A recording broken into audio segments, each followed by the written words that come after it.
Good good morning friends. तो आज हम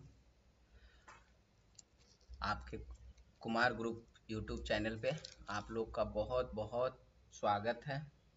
आप लोगों ने पहले भी पीएचडी का फॉर्म भरा होगा, नहीं हुआ, क्यों नहीं हुआ, तो उसका भी हमने रीज़न बताएंगे कि इस बार अगर भरे हैं तो कैसे एग्ज़ाम देना है, कहाँ से क्वेश्चन मिलेगा, और सारी चीज़ें कवर करेंगे। लाइक एडमिशन से पीएचडी अवार्ड होने तक आपको कौन कौन सा प्रोसेस अपनाना है, क्या क्या उसमें क्वालिफिकेशन लगती है, क्या क्या आपको देना होगा, कहाँ पे डॉक्यूमेंट वेरिफिकेशन होगा, और PhD doctor of philosophy PhD में हमें करना क्या होता है, ओवरऑल कितने फीस लगेंगे, सारी चीज कवर करेंगे। तो आप वीडियो के अंत तक बने रहें कृपया करके, ठीक है।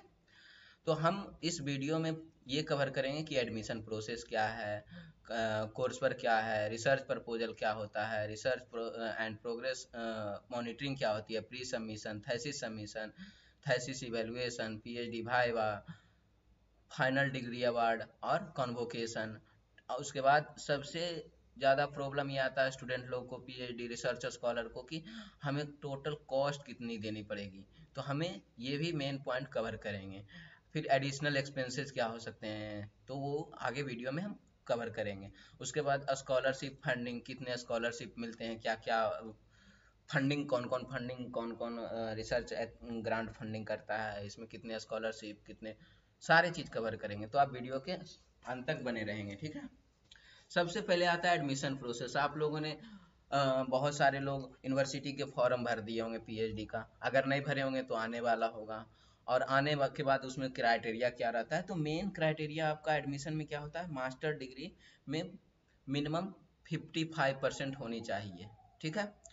कई कई जगह 50% भी देता है, कई कई जगह 60 भी देता है। तो 60 रेयर केस में देता है, लाइक आईआईटी, एनआईटी और सेंट्रल यूनिवर्सिटी, ऐसा होता है। उसके बाद एडमिशन प्रोसेस में मेनली दो प्रोसेस होते हैं। एक तो exempted RET research entrance test, exempted RET, और एक आरईटी देना होता है। तो एग्जम्प्टेड आरईटी कौन देंगे, मतलब जिनको आरईटी रिसर्च एंट्रेंस टेस्ट नहीं देना है, डायरेक्ट इंटरव्यू में बैठना होता है। तो फर्स्ट 2.2 प्रोसेस होते हैं। पहला कि आपने आरईटी दिया, उसके बाद इंटरव्यू होगा, ठीक है। एग्जाम दिए उसके बाद इंटरव्यू होगा। दूसरा, आप एग्जाम नहीं देंगे तो भी इंटरव्यू होगा। तो एग्जाम नहीं कौन देंगे और एग्जाम देंगे कौन, वो यहाँ पे है, देखिए।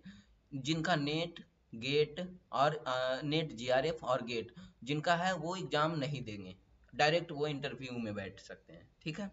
तो इंटरव्यू में बैठ वही सकते हैं जो नेट, CSIR नेट का होता है, यूजीसी नेट होता है, गेट होता है। तो वो डायरेक्ट एग्जाम में एग्जाम से एग्जम्प्टेड होंगे, तो डायरेक्ट वो इंटरव्यू में कॉल किए जाएंगे, ठीक है।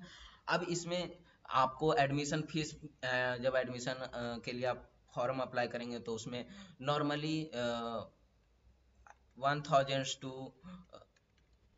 टू ढाई ढाई हजार तक उसका फीस होता है एडमिशन फॉर्म का। कहीं कहीं जगह 1100, 1200, 1500, 1700, 1800, वो कैटेगरी वाइज भी होता है। और अपने अलग अलग यूनिवर्सिटी की अलग अलग प्रोसेस होती है, अलग अलग फीस होती है, ठीक है। उसके बाद आता है सिलेक्शन। हाँ, एक चीज और ध्यान रखिएगा, जिनका आरईटी है, जो आप नेट नहीं क्वालिफाइड किए तो उनको तो एग्जाम देना पड़ेगा। तो एग्जाम के लिए हम पढ़ें कहाँ से, क्वेश्चन कहाँ से मिलेगा, तो आप उस वेबसाइट का, उस यूनिवर्सिटी का पिछले 3 साल का या 2 साल का निकाल लीजिएगा। उससे आपको 25 to 30% आपको क्वेश्चन मिल जाएंगे। बस घुमा के दे दिया जाता है, ठीक है। ऐसा नहीं कि पूरा दे देगा। 30% 100% है कि मिल जाएगा आपको प्रीवियस ईयर वाले में।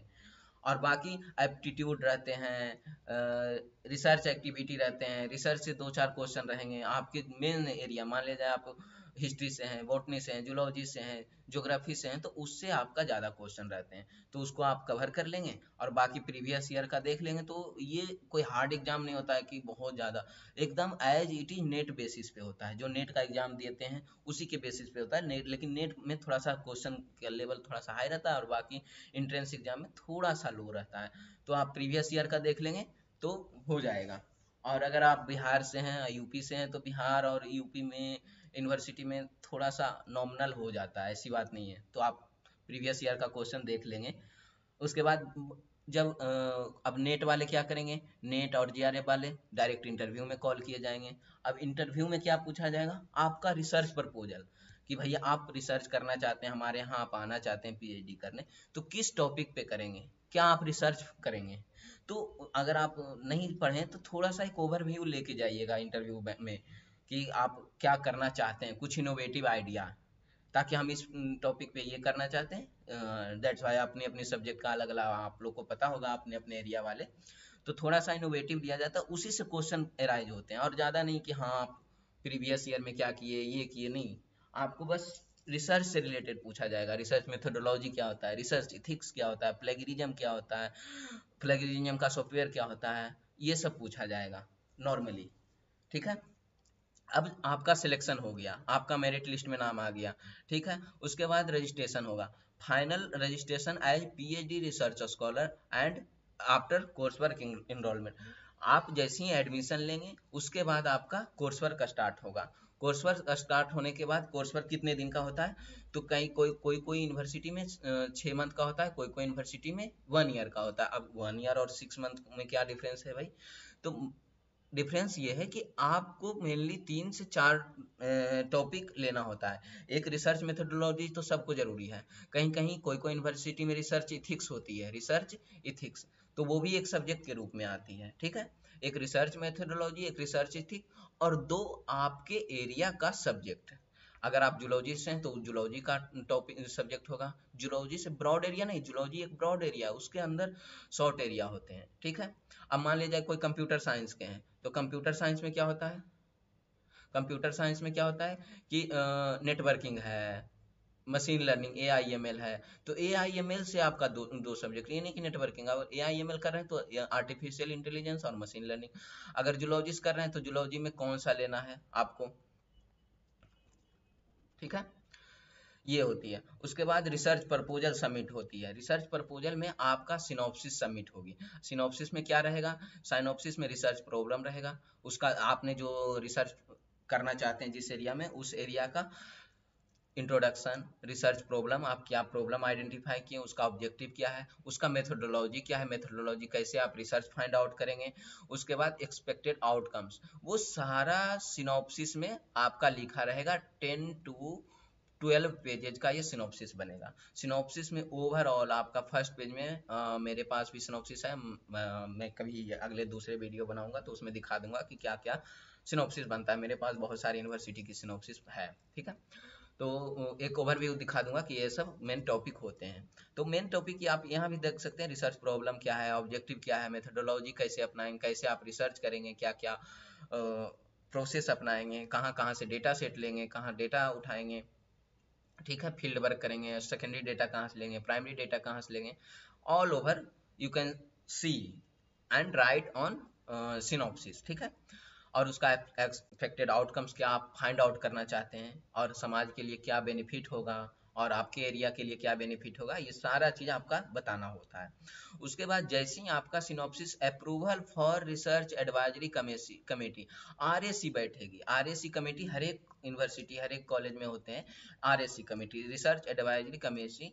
तो उसमें आपको ये अप्रूवल मिल जाएगा कि हाँ, आप सिनॉप्सिस प्रेजेंट करेंगे कि हाँ हमने ये फाइंड आउट करना चाहते हैं, हमारा ये रिसर्च है, रिसर्च वर्क ऐसे है।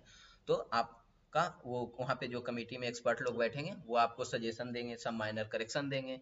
तो उसमें डरने की बात नहीं, वो थोड़ा बहुत सजेशन ही देते हैं ज़्यादातर के, ठीक है। ये कोर्स वर्क हो गई। अब आफ्टर कोर्स वर्क क्या करना है, कोर्स वर्क हो गए, रिसर्च सबमिट हो गए, रिसर्च साइनोप्सिस सबमिट हो गए। अब साइनोप्सिस के बाद अब आता है मेन, आपका रिसर्च में आप घुस गए हैं, अब आपको रिसर्च करना है। तो रिसर्च में क्या होते हैं, मेनली लिटरेचर रिव्यू, आपको बहुत सारे रिसर्च पेपर पढ़ने पड़ेंगे, बुक पढ़ने पड़ेंगे, अपने जिस एरिया पे आपने, जिस टॉपिक पे आप रिसर्च करना चाहते हैं उस पे। फिर फिर उस एरिया पे आपका एग्जिस्टिंग रिसर्च जितने भी हैं उस पे, उसको आपको स्टडी करना पड़ेगा, कंडक्टिंग एक्सपेरिमेंट करना पड़ेगा। उसके फील्ड में फील्ड स्टडी, अगर आपका फील्ड स्टडी है, फील्ड स्टडी करना पड़ेगा, ठीक है।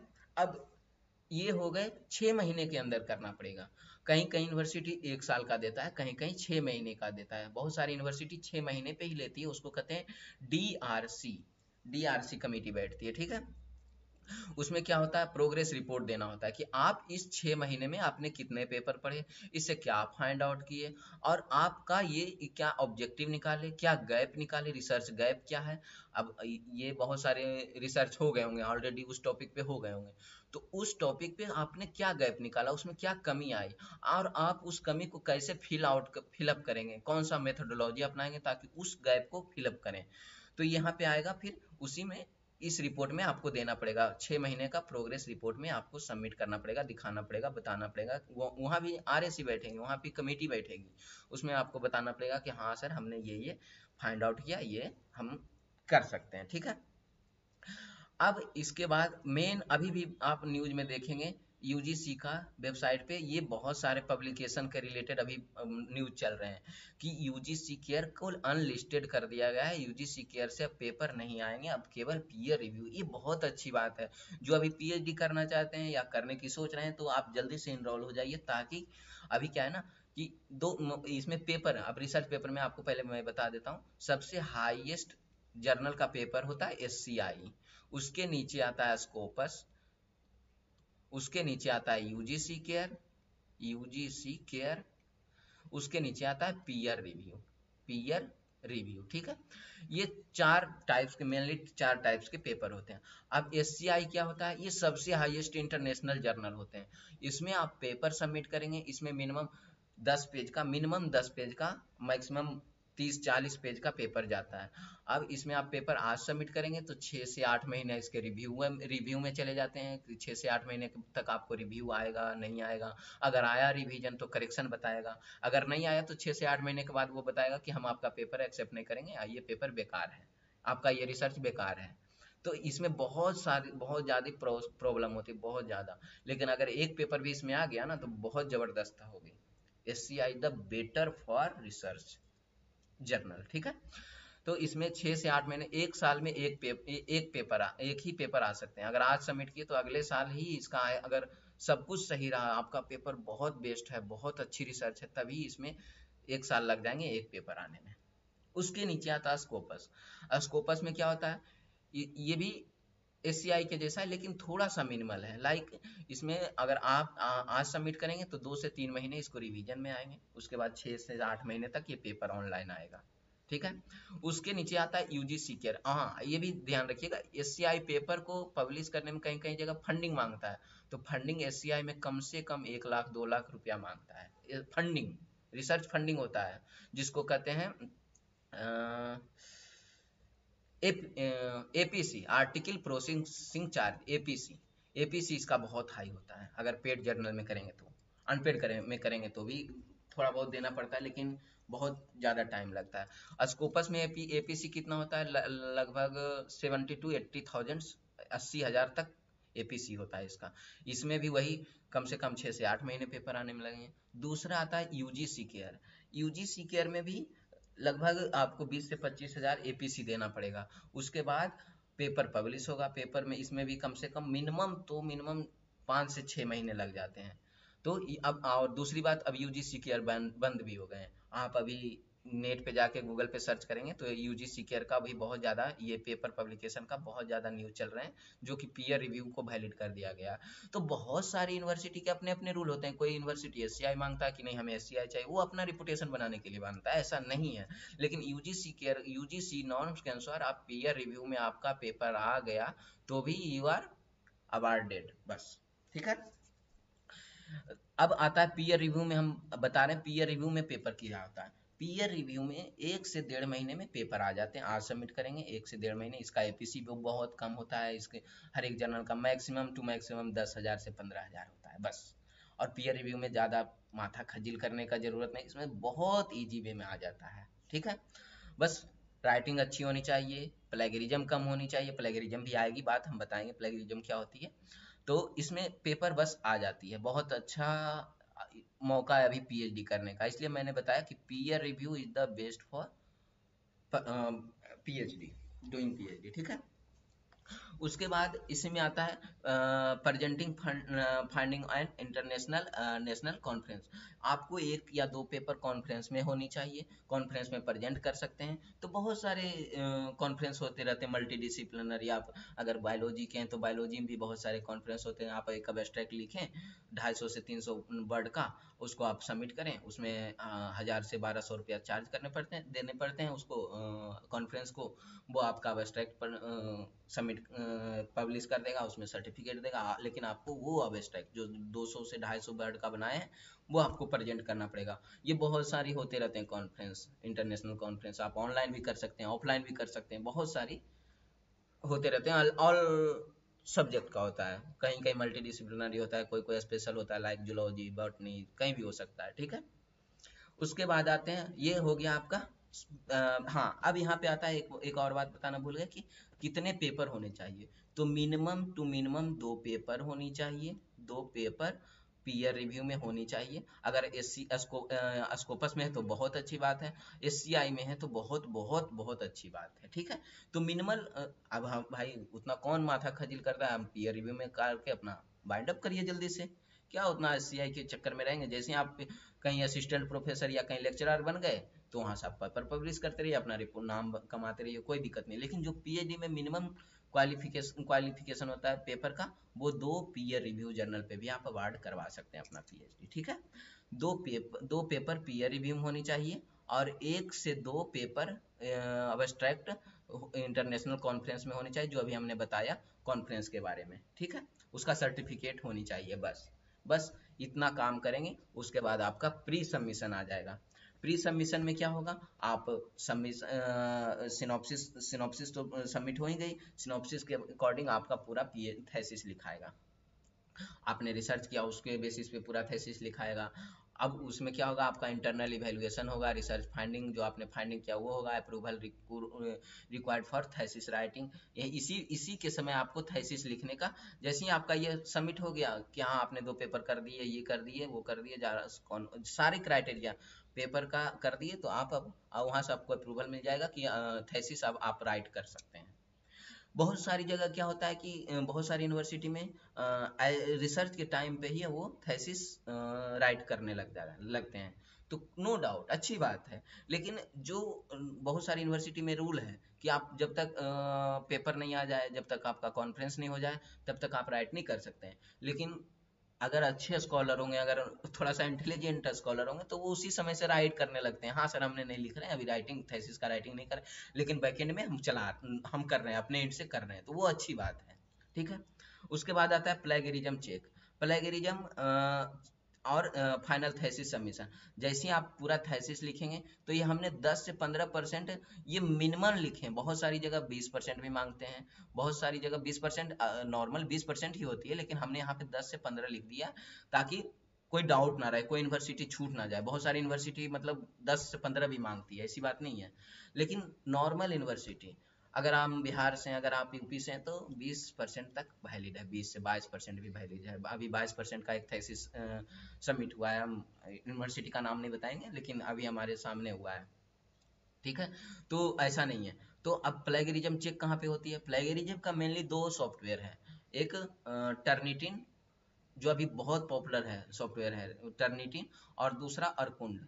अरकुंड पे बहुत अब कम लोग चेक करते हैं क्योंकि उस पर सही सही नहीं बताता है, कभी कभी जीरो भी बता देगा। लेकिन प्लेगरिज्म चेक का अभी जो ट्रेंडिंग सॉफ्टवेयर चल रहा है वो टर्निटिन चल रहा है। ठीक है, तो टर्निटिन में आपको प्लेगरिज्म चेक करा के आपको सबमिट करना होता है। सबमिशन के बाद आपको वो फाइनल PPT के लिए बुलाएगा, यूनिवर्सिटी टाइम देगा कि आप इतने तारीख को आए। आप जैसे थेसिस सबमिट करेंगे उसके बाद वो एक डेट देगा, टाइम देगा कि आप PPT प्रेजेंट करिए।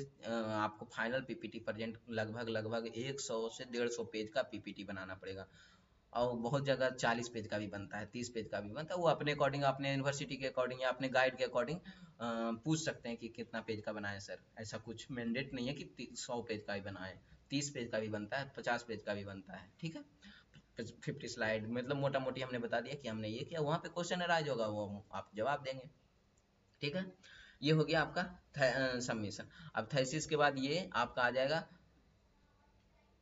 ये हो गया। हाँ, ये हमने पहले कवर कर लिया। अब आता है भाईवा, यही जो हम अभी बता रहे थे कि वहाँ पे एक्सपर्ट बैठेंगे, डिफेंस जिसको कहते हैं पीएचडी भाईवा डिफेंस। तो इसमें आपको बहुत सारे एक्सपर्ट पैनल बैठेंगे, उसमें आपको वही 30 से 40 पेज का स्लाइड दिखाना होगा, क्वेश्चन बेस्ड ऑन रिसर्च, जो आपने रिसर्च किए हैं उसके बेसिस पे आपको क्वेश्चन अराइज होंगे कि आपने ये कहाँ से किया मेथोडोलॉजी में, आपने डेटा सेट कहाँ से उठाया, आपने फील्ड वर्क कहाँ से किया, सेकेंडरी डेटा कहाँ से उठाया, फर्स्ट प्राइमरी डेटा कहाँ से लिए, ये सब सारी आपको वहाँ पे क्वेश्चन अराइज होंगे, ठीक है। उसके बाद जैसे ही आपका वहाँ पे डीआरसी वो डिफेंस हो गया, डिफेंस होने के बाद आपको अप्रूवल आ जाएंगे कि हाँ पीएचडी डिग्री सक्सेसफुली, भाईवा भाईवा जैसे ही हो गया वहाँ पे आपको नोटिस आ जाएंगे, उसके बाद फॉर्मल नोटिफिकेशन इशू आएंगे, उसके बाद आपका डिग्री अवार्ड हो जाएगा, ठीक है। लगभग जैसे ही आपका डिफेंस होने के 1 से 2 महीने तक आपका अवार्ड होने की मतलब डिग्री मिलने का चांस रहता है, अगर सब कुछ सही रहा तो। अगर बीच में कोई गाइड का अगर कोई फ्रेंड रहा या थोड़ा सा उससे मतभेद रहा तो उसमें थोड़ा सा 1-2 महीना डिले हो सकता है, ऐसा नहीं है, कभी कभी होते हैं जो पर्सनली होते हैं, ठीक है। अब पीएचडी डिग्री हो गए, अब आपको कॉन्वोकेशन में आपको डिग्री मिल जाएगी, उसके बाद आप फाइनल डीआर आप अपने नाम के आगे लगा सकते हैं, ठीक है।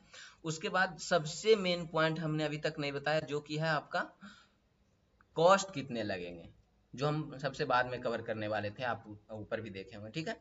तो सबसे बेस्ट आज के मेन यही क्वेश्चन होते हैं कि सर हमें खर्च कितने लगेंगे पीएचडी करने में। तो आप अगर गवर्नमेंट यूनिवर्सिटी, सेंट्रल यूनिवर्सिटी की बात करें, लाइक सेंट्रल गवर्नमेंट की बात करें तो आईआईटी आते हैं, एनआईटी आते हैं, आईजर आते हैं, नाइजर आते हैं, आईआईएससी आते हैं, एनआईटी आते हैं, सेंट्रल यहाँ पे स्टेट नहीं आते हैं, ये गलत लिख दिए, स्टेट का अलग से हमने बना दिया है, सेंट्रल यूनिवर्सिटी आते हैं। तो यहाँ पे कम से कम आपको 1.5 लाख से 3 लाख पूरी पीएचडी में खर्च होंगे, ठीक है। टोटल ड्यूरेशन पीएचडी का होता है मिनिमम 3 इयर्स, और मैक्सिमम 5 to 6 ईयर, 5 भी हो सकते हैं, 6 भी हो सकते हैं, 6 मोटा मोटी मानते हैं 6 ईयर। अगर 6 ईयर में आपने कंप्लीट नहीं किया, किसी वजह से डिले हो गया, तो आपका पीएचडी रजिस्ट्रेशन कैंसिल हो जाएगा, फिर से आपको पहला क्लास यानी फिर से आपको एंट्रेंस देना पड़ेगा, फिर से आपको कोर्स वर्क करना पड़ेगा, फिर से आपको साइनॉप्सिस प्रेजेंट करना पड़ेगा, ठीक है। तो मिनिमम आप 3 साल में कंप्लीट कर सकते हैं, अगर आप एकदम बहुत इंटेलिजेंट हैं तो 3 साल में भी कर सकते हैं। और अगर आप सेंट्रल यूनिवर्सिटी में एडमिशन लिए हुए हैं तो वहाँ पे लगभग 36 30 महीने 30 महीने यानी 2.5 साल में भी आप कर सकते हैं। अगर आपका सब चीज़ पेपर आ गए, सब चीज़ आ गए, तो आप 2.5 साल में भी सबमिट करने के लिए तैयार हैं, ऐसा नहीं है। लेकिन बहुत सारी जगह 3 साल मानते ही मानते हैं, मिनिमम 3 साल। अगर आपका 2.5 साल में भी हो गया काम तो आपको 6 महीने रोक देंगे, कहेंगे आप रुक जाइए, वेट कर लीजिए, थेसिस फिर से रीड कर लीजिए, ये वो कुछ तरह घुमा देंगे, फिर आपका जैसे 3 साल हो गया उसके बाद आप थेसिस सबमिट कर सकते हैं, ठीक है। अब आती है स्टेट गवर्नमेंट यूनिवर्सिटी में कितने चार्ज लगते हैं। यहाँ भी मिनिमम 1.5 लाख और मैक्सिमम 4 लाख, थोड़ा सा इसका स्टेट यूनिवर्सिटी का फीस ज़्यादा हो जाते हैं, हल्का सा, ज़्यादा नहीं होते हैं, माइनर होते हैं, जो कि 3 साल में देने होते हैं। तो एनुअली बहुत सारे यूनिवर्सिटी क्या करते हैं, सेमेस्टर वाइज लेते हैं, 6 महीने पे लेते हैं, बहुत सारी यूनिवर्सिटी 1 साल पे भी फीस लेते हैं। तो ये यूनिवर्सिटी वाइज वेरी करता है। प्राइवेट यूनिवर्सिटी आ गया, जैसे Amity university, SRM, lovely professional, और ये है जीएल यूनिवर्सिटी मथुरा, बहुत सारी यूनिवर्सिटी हैं। तो उसमें क्या है कि 2.5 से 5 लाख भी जा सकते हैं, 6 लाख भी जा सकते हैं, अगर आपका टाइम थोड़ा सा ज़्यादा खींच गया तो। अगर 3 साल में ये नहीं हुआ तो अगर 4 साल में हो जाएगा तो भी फीस बढ़ जाएगा। तो इस तरह से इसमें प्राइवेट में थोड़ा सा ज़्यादा लगते हैं as compare to state university, और स्टेट यूनिवर्सिटी में थोड़ा सा ज़्यादा लगते हैं as compare to central university, like IIT, IISc, IISER, NISER, IISER भी है, आईजर नाइजर बहुत सारी यूनिवर्सिटी है, ठीक है। उसके बाद एडिशनल एक्सपेंसेस में लाइक आप हॉस्टल में लेना चाहते हैं, एकोमोडेशन लेना चाहते हैं, तो वो सिटी बाई वेरी करता है। हमने मोटा मोटी यहाँ पे लिख दिया 50,000 to 1,50,000, ठीक है। अगर आप रिसर्च ट्रैवल करना चाहते हैं, जैसे बहुत सारी यूनिवर्सिटी क्या करती है कि अगर आप रिसर्च प्रेजेंट करने के लिए जैसे दूसरे जगह जा रहे हैं, लाइक दूसरे स्टेट जा रहे हैं, बहुत दूर जा रहे हैं, दिल्ली जा रहे हैं, अगर दिल्ली में है तो कहीं दूसरे जगह पंजाब जा रहे हैं, चंडीगढ़ जा रहे हैं, तो उसका ट्रैवल का भी खर्च बहुत सारी यूनिवर्सिटी उठाता है। अगर आप बिहार से हैं तो बिहार से अगर आप दिल्ली प्रेजेंट करने जाते हैं कोई पेपर या कॉन्फ्रेंस अटेंड करने जाते हैं तो उसका देता है। तो वो दे भी सकता है, नहीं भी दे सकता है, it depends on that university. तो ये आपको अपना ही खर्च मान के चलना पड़ेगा ऐसे तो। उसके बाद अगर सॉफ्टवेयर खरीदना चाहते हैं, सॉफ्टवेयर और इक्विपमेंट कुछ खरीदना चाहते हैं, उस पर भी खर्च हमने इतना मोटा मोटी मान के चला है, ठीक है। तो आप खरीदना चाहते हैं तो खरीद सकते हैं, अदरवाइज एज यू विश, ठीक है। उसके बाद आता है मेन कि स्कॉलरशिप और फंडिंग कहाँ कहाँ मिल सकते हैं हमें। बहुत सारे लोग जीआरएफ हैं, जीआरएफ क्वालिफाइड हैं, तो उनको क्या मिलेगा और कहाँ मिलेगा। बहुत सारे लोग बोलते हैं कि स्टाइपेंड मिलता है पीएचडी में, पीएचडी में स्टाइपेंड मिलता है, तो कितना मिलता है और कहाँ मिलता है।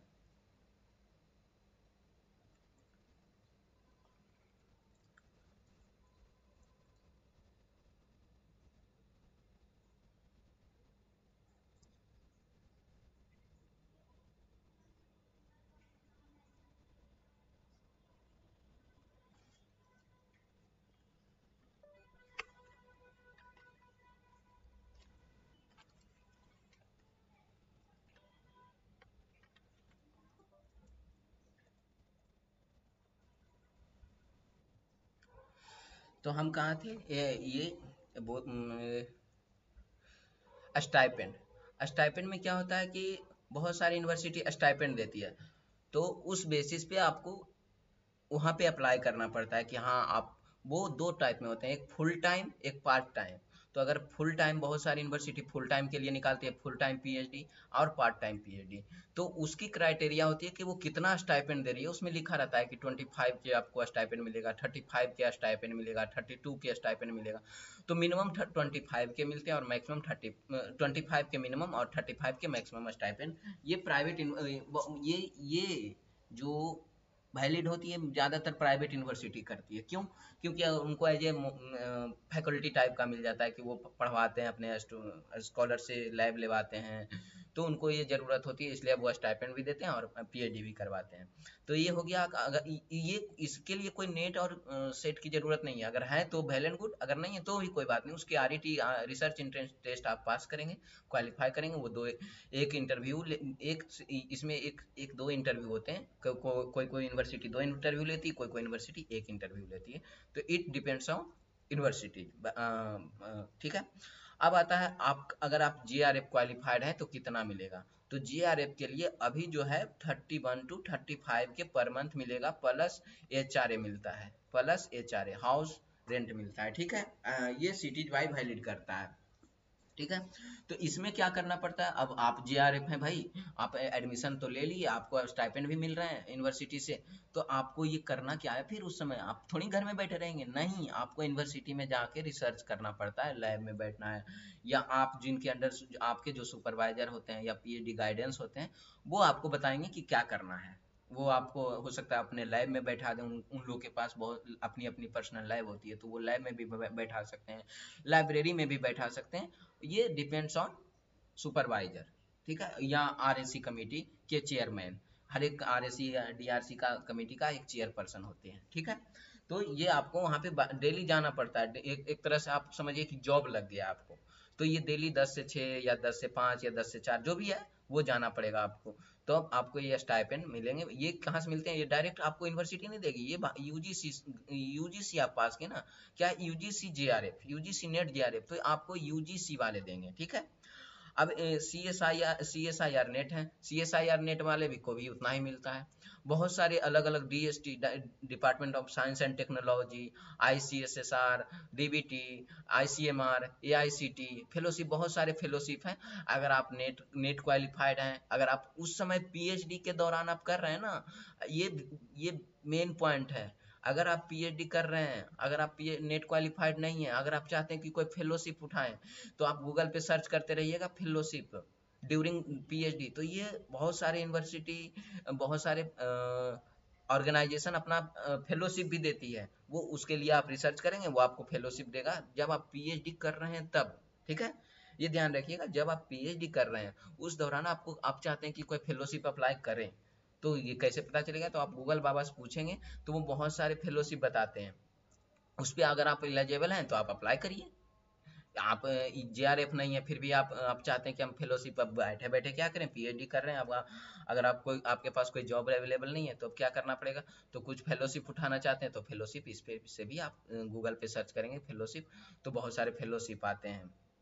जैसे विश्वेश्वरैया फेलोशिप है और बहुत सारी फेलोशिप है, you can search on Google, तो आपको बहुत सारी चीज़ बता देगा। ठीक है, बहुत सारे यूनिवर्सिटीज में अपना यही बता रहे थे ना, बहुत सारे अपना फुल टाइम, ये जो अभी हमने बताया 25 के 35 के, ये देखिए IIT में है, IISc में है, IIM में है, बहुत सारे stipend on for full time scholar PhD। ठीक है, यही हमने जो पहले हमने ऑलरेडी डिस्कस कर दिया है। ठीक है, बहुत सारे कॉरपोरेट और इंडस्ट्री अपना रिसर्च ग्रांट करते हैं, रिसर्च प्रोजेक्ट देते हैं, उस पर आप रिसर्च करेंगे, वो आपको बताएगा कि वो आपको स्टाइपेंड देते हैं उनके बेसिस पे। ठीक है, तो ये पॉइंट आप ध्यान रखिएगा कि आप अगर PhD नेट JRF है नहीं है, JRF में नहीं है, आप चाहते हैं कि कोई स्टाइपेंड उठाना चाहते हैं, स्टाइपेंड फेलोशिप उठाना चाहते हैं, तो आप बहुत गूगल पे सर्च करिएगा तो आपको बहुत सारे फेलोशिप मिल जाएंगे। ठीक है, धन्यवाद। अगर आपको कोई क्वेश्चन हो, कुछ भी पूछना हो, तो हमारे कुमार ग्रुप यूट्यूब चैनल आपके लिए 24/7 अवेलेबल है।